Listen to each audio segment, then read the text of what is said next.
qué satisfacción, porque se trata de alguien de nuestros respetos y de alguien que puede y hace constantemente analizar la realidad de la vida política argentina y más allá también, pero desde una perspectiva eh, que no es muy distinta de una línea plana. Es otra cuestión, son las cosas centrales, pero es otra mirada muy personal lo que ocurre y lo que vamos a escuchar a Eduardo Fidanza, sociólogo de la Universidad de Buenos Aires, fundador y director de Poliarquía Consultores, analista político e investigador social. Eduardo, ¿qué tal? ¿Cómo estás? Hola Mario, ¿qué tal? Qué grato estar en tu programa y gracias por la Igual, presentación. gracias por tu tiempo. Vayamos a los bifes. Esto Sí, claro. se está poniendo como alambre de púa.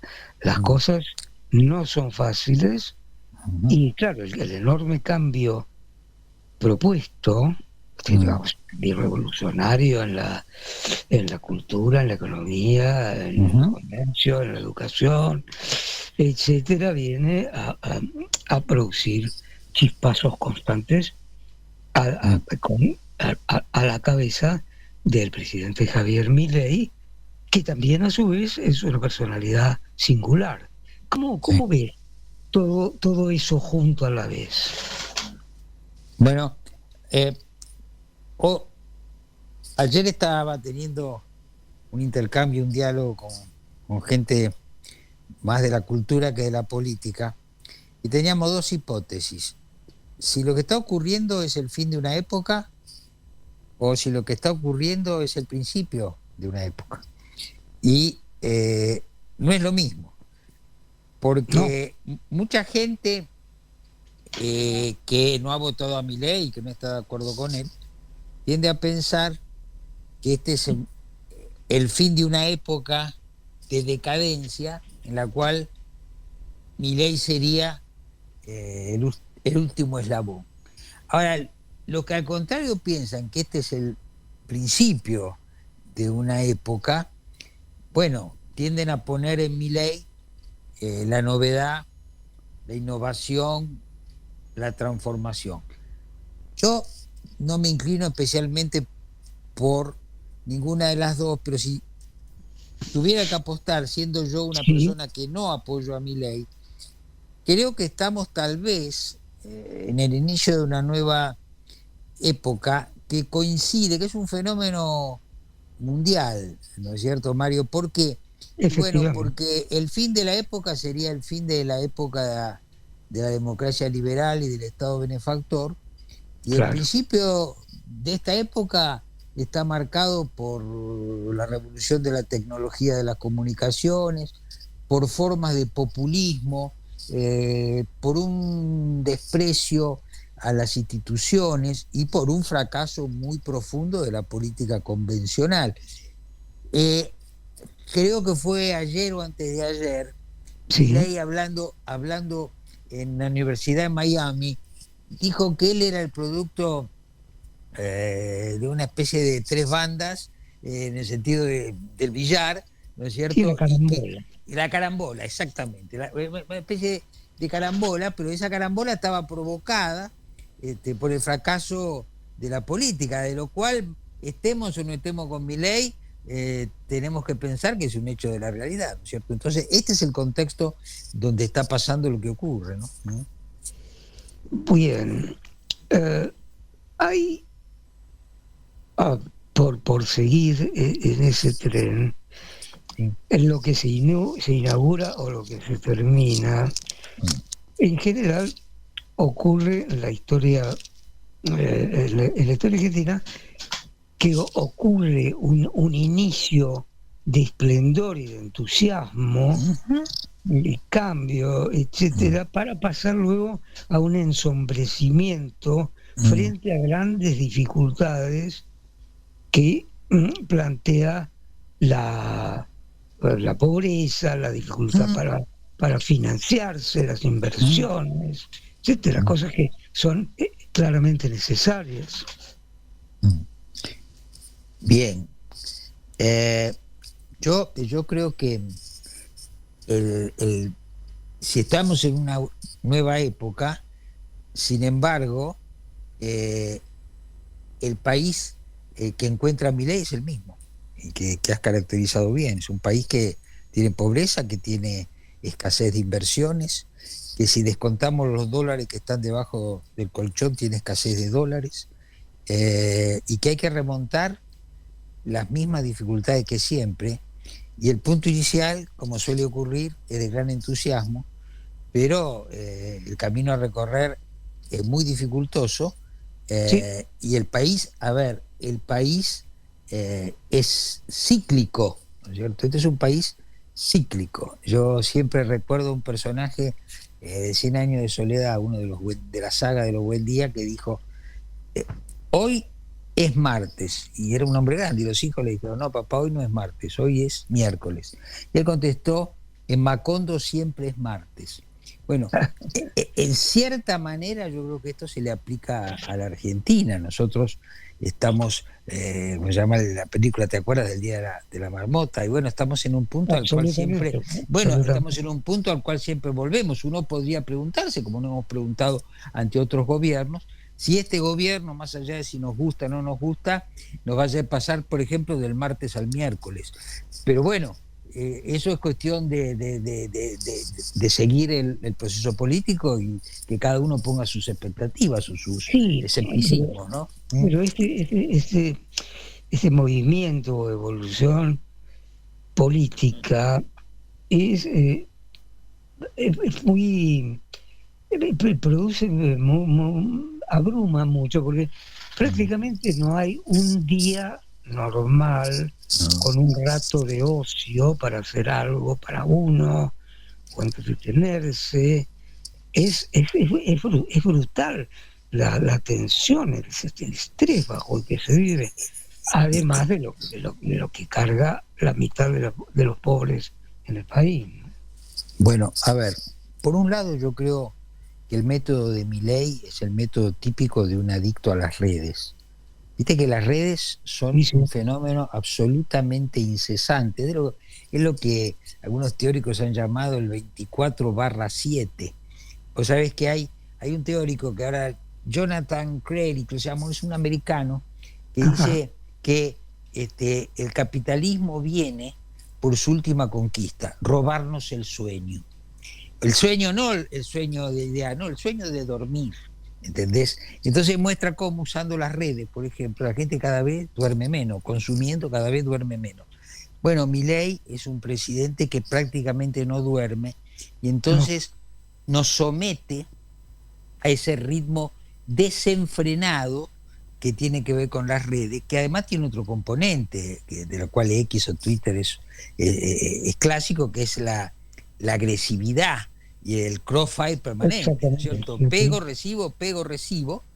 Y sí, bueno, ¿cuándo hay, para hablar en términos de nuestra generación, un momento para reflexionar, para tener un insight, para tener una buena lectura, para, bueno, darse una pausa? No, no, no, no. es lo que Consiste, intentaba sí, imperfectamente decir. nunca Digamos, puede ocurrir. estamos completamente, la palabra de los 60, 70, enajenándonos, porque no. Así es. ¿Mm? Claro, lo que pasa, Mario, que yo ahí creo que esto es la perspectiva de donde nosotros lo miramos. Y ahora sí, vuelvo al tema. Si efectivamente terminó una época, lo que rigen son los ritmos, los valores, las costumbres y la tendencia de la época nueva, para el cual, según a qué cosa uno se dedique o qué edad tenga, se va a ver menos interpretado o más marginado por esa nueva época. A ver, Sí, la democracia nació con el marketing político. ¿Te acuerdas de la campaña que David Rato le hizo a Raúl Alfonsín, y Sí, eso sí, fue en sí, un sí. momento una innovación. Ahora, desde esas herramientas de marketing político, este, a este aquelarre mediático de redes, bueno, de incertezas, de verdades, pero de muchas mentiras, de creencias. Cuando nosotros le preguntamos a la gente en los sondeos por, por dónde se informan, la primera fuente de información son las redes. Sí, Este, totalmente, totalmente. bueno, entonces veamos también, porque el régimen de la verdad también está alterado, ¿no es cierto? Hay cosas que se dicen en las redes que no son ciertas y que sin embargo son asumidas como si fueran ciertas. Y después hay modos. Fíjate, en los estudios cualitativos nuestros, la gente de pronto dice, y sí, dice, el presidente es loco, es un loco, dice, pero nosotros necesitamos un loco. O dice, Ujú. bueno, pero no me gustan las formas. Pero y bueno, muchos que fueron educados, ¿a dónde nos llevaron?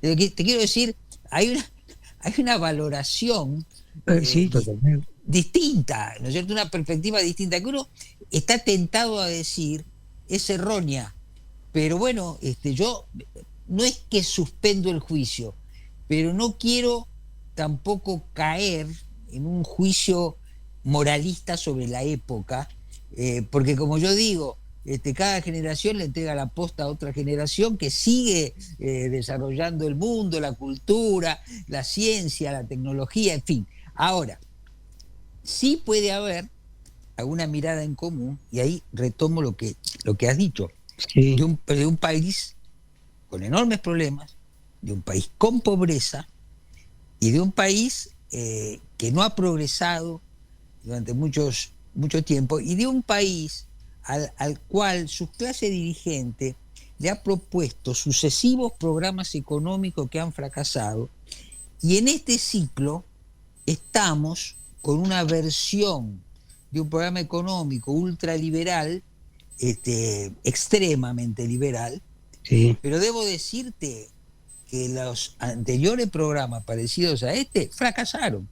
Entonces, bueno, uno dice, ¿es pesimismo? No, por ahora es una hipótesis que tiene que ver con el pasado. Ahora, yo tengo un amigo, perdóname esto, Sí, filósofo, que sí, cuando yo le digo que hago mis hipótesis respecto o en relación al conocimiento que yo tengo de las regularidades anteriores, o sea, de las cosas, me dice, bueno, pero si todos los juicios estuvieran basados en los antecedentes, entonces nunca se cortaría la serie.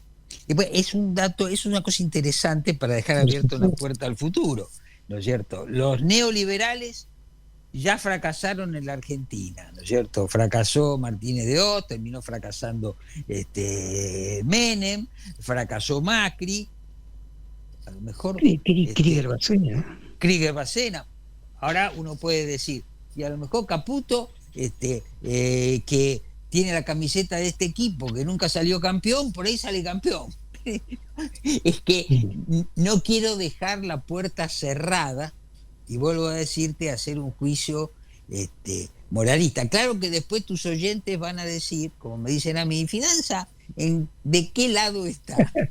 Y bueno, No, pero no se trata de eso, sino, sino precisamente de saber de qué se trata, sí, no para ponerse de un lado o del otro. no. Saber de qué se trata es lo principal. ¿M?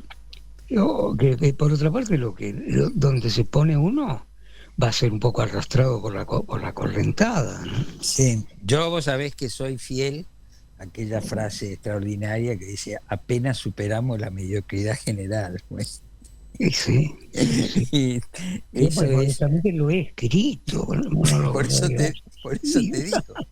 Y bueno, ese puede ser, esa es una de las frases, te voy a decir la verdad, no te quiero, que han orientado mi vida, porque además es una frase que a uno le recuerda un principio de humildad, ¿no es cierto? Y bueno, un poquito más que lo general. Pero bueno, ahí estamos tratando, de desentrañar este fenómeno. Ahora, yo te agrego algo, ¿no?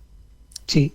Hay cosas nuevas, pero después, cuando uno, por ejemplo, yo especializado en la teoría sociológica clásica, y ahí te aparecen, no te voy a decir leyes, que es mucho decir leyes, pero aparecen regularidades que los teóricos llaman histórico-universales. ¿Qué quiere decir? Ocurrieron en la historia y ocurren en todos los lugares. Y entonces ahí vos te encontrás herramientas que por ahí te permiten valorar este proceso. ¿Cuánto tiene de novedad y cuánto tiene de una repetición de regularidades históricas? Y te lo voy a decir en dos cuestiones que Por favor. afectan a mi ley. Una es lo que se llama la rutinización del carisma. Esto es, Milei claramente es una figura carismática, ¿no es cierto? Y la figura carismática, la gente se quiere acercar, lo quiere tocar, lo admira, queda, en fin, arrobada por su retórica. Sí. Muy bien. Es una figura que la definición dice es extra cotidiana, no pertenece a la cotidianidad. La cotidianidad pertenecemos nosotros, los hombres y mujeres comunes. Ahora, ese carisma, como cualquier carisma, se desgasta. Así como se desgasta el carisma del amor, o se desgasta el carisma de la juventud, los carismas se desgastan. No hay tiento que no se corte, quiero decir, pero se puede mantener la pelota en el aire un buen tiempo. Sí, se puede mantener, pero ¿sabés lo que dice? Lo que se dice, porque el líder carismático sale del líder religioso. Dice, ¿cómo se mantenía el líder religioso en esa posición carismática? Haciendo milagros.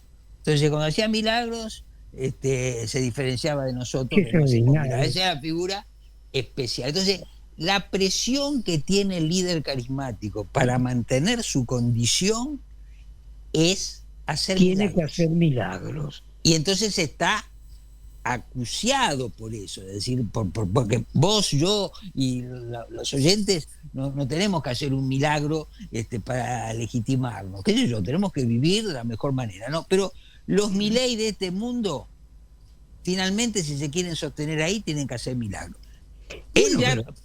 Sí, perdón un segundo, pero hasta ahora le está costando mucho a Milei, muchas de sus políticas teóricamente, sí, pero no a tal extremo, me parecen razonables, pero intentarlo.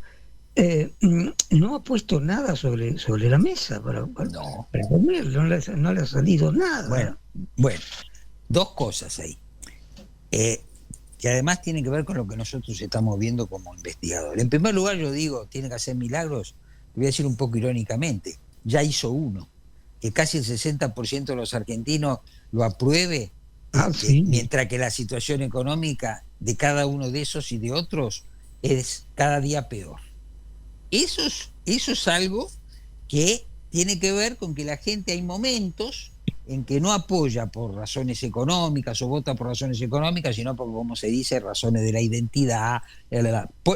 Por ahora está eso. Ahora, vos fijate, efectivamente, cuando uno se pone a ver toda esta espuma, en los hechos logró muy poco.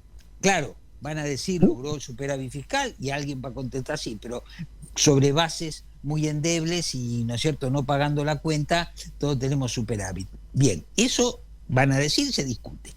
Baja la inflación y un poco baja, ¿sí? Pero todavía es muy alta. Ahora, ¿qué pasa? La fase en la que estamos es la fase de este carisma rutilante.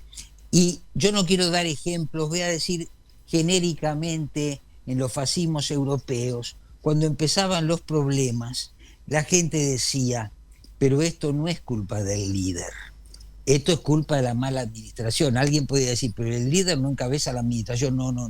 El líder está para pensar en la grandeza de la nación, está para pensar en las próximas generaciones, el líder está despegado de lo cotidiano. ¿Y eso para qué sirve? Por un tiempo, para absolverlo, ¿no es cierto? Es más fácil que la gente diga, se equivocó el ministro, ¿no?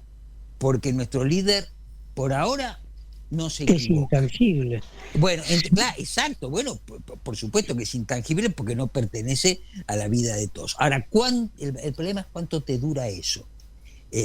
Porque tiene que haber pruebas. Y ahí viene ya una Bueno, conversación más sencilla. con los milagros, ¿sí? Bueno, Colombia, ahora, puede pasar, y este es un escenario probable, que si lo apoya el 60%, 40% no lo apoya, y si la situación empeora, como seguramente va a empeorar, ahora vienen los tarifazos, etcétera, la recesión, la pérdida de puestos de trabajo, esto se le ponga a Milei dentro de 2 o 3 meses 50-50. Y después, si no levanta, se le ponga 60 en contra, 40 a favor. Ahora, ¿esta matemática con qué tiene que ver? Y tiene que ver con, según la información que yo manejo, y seguramente tú también, y qué sé yo, es que Milei y su Y que grupo, la tuya es cuando... muy calificada. No, pero a ver, uno de los argumentos que cuentan los que van a conversar con el gobierno es que el espíritu de imposición del gobierno parte del argumento, mira, la sociedad está con nosotros, ¿no es cierto? Entonces, no está contigo, no está con vos, está con nosotros. Muy bien. Ahora, eso es una especie de simplificación de la estadística, porque 60-40 es una mayoría está con nosotros, por otra cantidad no. Ahora, imagínate que se le dé vuelta la ecuación y pase a tener apoyo minoritario, ¿no es cierto?, y rechazo mayoritario. Bueno, ahí el argumento o el ancla política del gobierno se va a empezar, ¿no es cierto?, a debilitar. Y yo he aprendido, porque sigo la política y a su vez hago sondeo de opinión, Claro. que cuando la cuenta del sondeo de opinión te da negativa, todos se te empiezan a atrever. ¿Viste? Se te empiezan a atrever. Ahora la oposición tiene mucho complejo de culpa, porque es verdad que Milei le ha señalado cosas, está con miedo de oponerse al que hoy hegemoniza la política y la sociedad. Ahora, si la deja de hegemonizar, yo te aseguro que hay muchos que están esperando para volver a... Bueno, esas son... Es el dramático momento en que empiezan a ladrar los cuscos. Exactamente. Y ahora termino redondeo con esto. La segunda regularidad, que a mí me parece interesante, es que Milei nos vino a decir a los argentinos que va a terminar con el Estado y con la casta aparentemente para siempre. Bueno, así como eres el primer presidente de la humanidad anarco-libertario, no hay ningún registro histórico ni contemporáneo por el cual a un determinado nivel de complejidad las sociedades tienen Estado y tienen élites. Había un autor italiano famoso, Vilfredo Pareto, que hablaba de la circulación de las élites. Cae una élite, viene otra. ¿Comprendés? Entonces, atención, porque como yo escribí el otro día, la gente no lee la letra chica del contrato. Si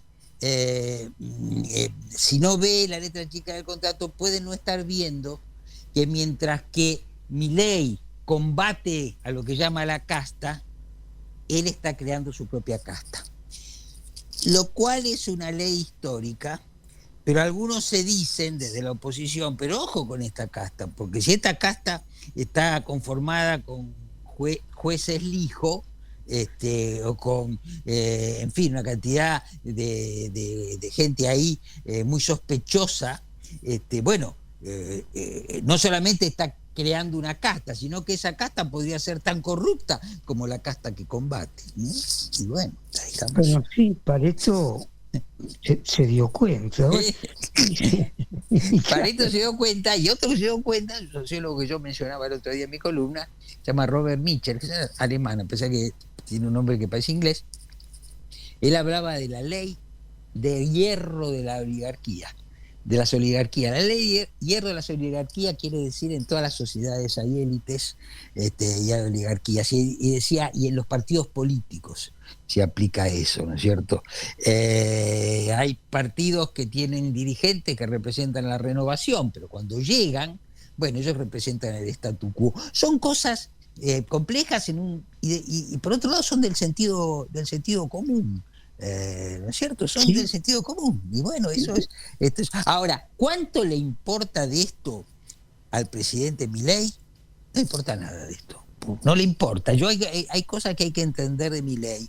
Yo esa la sé por experiencia directa. Primero, él abomina de la política, pero atención, con una distinción, no solo de los políticos, sino del instrumental de la política. Es decir, yo puedo detestar a los músicos, pero si detesto además a los instrumentos, ya estoy complicado. Sí, pero claramente, pero sí, sin duda. Y bueno, pero ¿qué hacemos? Digo, ¿qué hacemos? Porque tenemos el primer jefe de Estado de la humanidad que detesta al objeto de su trabajo, que es el Estado. ¿Entendés? Es como si vos, por ejemplo, odiaras la prensa escrita, odiaras la radio. Y uno puede decir, ¿se puede ejercer la vocación cuando el objeto uno lo detesta? Bueno, No se puede. Milei encabeza al Estado y a la vez dijo, como dijo esta semana en el exterior, que el Estado es una banda de delincuentes. Y bueno, es un tema, ¿no? Sí, es enorme, enorme, enorme, enorme, enorme. Absolutamente. Bueno, de esta conversación es un enorme valor, pero claro, y si nos ponemos y detenemos en aquello de esto es algo que se termina o es algo que empieza, Sí.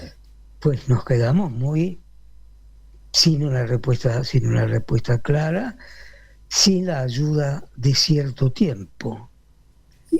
Probablemente el tiempo se acelere. Es verdad, pero vamos a tener un indicio de esto. Porque, a ver, yo te voy a decir cómo lo estoy viendo. Si este es el fin de una época, es porque todos los gobiernos que se han ido sucediendo alimentaron lo que se llamó la grieta. Es decir, de una u otra manera, con modos más o menos, digamos, respetuosos, todos se constituyeron en la verdad y declararon que del otro lado estaba la falsedad. En este sentido, Milei puede representar el último eslabón de una decadencia. Porque si él fracasara, es posible que se abra una nueva etapa donde se diga, tomando además el ejemplo de otros países, este país no va a salir sino con acuerdos, con diálogos y con mediaciones. Esto es Milei, último eslabón de la decadencia. Ahora, si Milei tuviera éxito en su batalla cultural y si Milei impusiera su estilo y si la sociedad lo aceptara, bueno, a lo mejor estamos en una nueva época que para nosotros va a ser una época oscura, una época polar, una época indeseada. Pero bueno, está la moneda en el aire, como a mí me gusta Está decir. ahí efectivamente, Bueno, y a lo lejos, a mí personalmente, sí. como se ha repetido históricamente el mecanismo de la grieta, llegar a la posibilidad a la alemana, ponerle Claro, de acordar, etcétera, claro. etcétera, etcétera, parece muy remoto y quizá el fracaso argentino finalmente sea una construcción colectiva. Yo me lo tomo, Y lo bueno, temo. y sí, vos sabés que en 1910, con motivo del centenario, creo que el Diario de la Nación le encargó a Joaquín B. González que escribiera una reseña del centenario, del primer siglo de vida argentina. Y el tipo hace un libro que se fue publicando en La Nación, o se publicó para el 25 de mayo de 1910. Y lo que Joaquín B. González ve en el primer siglo, es lo que llamó la ley de la discordia. Vos fijate que venimos arrastrando, si aceptamos el dictamen de Joaquín B. González, tenemos un primer siglo de discordia y el segundo siglo no creo que lo desmienta, y el presente menos que menos. Entonces, cuando uno piensa en el fracaso argentino, incluso lo compara con otros países, a lo mejor, o posiblemente la discordia entre los argentinos, entre sus clases dirigentes, tenga mucho que ver con ese fracaso, ¿no? Y a lo mejor eso se pueda rever, ¿entendés? Y eso no me parece. Ahora, para que eso se pueda rever, tiene que haber una evolución no próspera, para decirlo de una manera académica, de este tipo de proyectos, porque este tipo de proyectos son extremadamente dogmáticos, y tenemos un presidente que se percibe a sí mismo como encarando la verdad casi en un plano religioso, y por lo tanto todos los que no coinciden con él se convierten en apóstatas. Y bueno, esa forma sectaria de llevar adelante las cosas no condice con una actitud de diálogo, y yo te voy a decir algo, y en realidad no condice con uno de los principios de la democracia liberal, porque así como el matrimonio dicen que es una larga conversación, la democracia también es una larga conversación. De modo que si no conversamos, y esto es algo que debemos reivindicar de nuestra generación, si no conversamos, creo que no esclarecemos. Pero a lo mejor no nos gusta esclarecer. Bueno, pues a mí que te estoy hablando sí me gusta esclarecer. Y bueno, pues entonces, no sabes el agradecimiento y la posibilidad de pensar con agudeza, con lucidez, con conocimiento, con cultura, que ha aceptado que significó la oportunidad de conversar con Fidanza en el día de hoy. Lo agradecemos enormemente.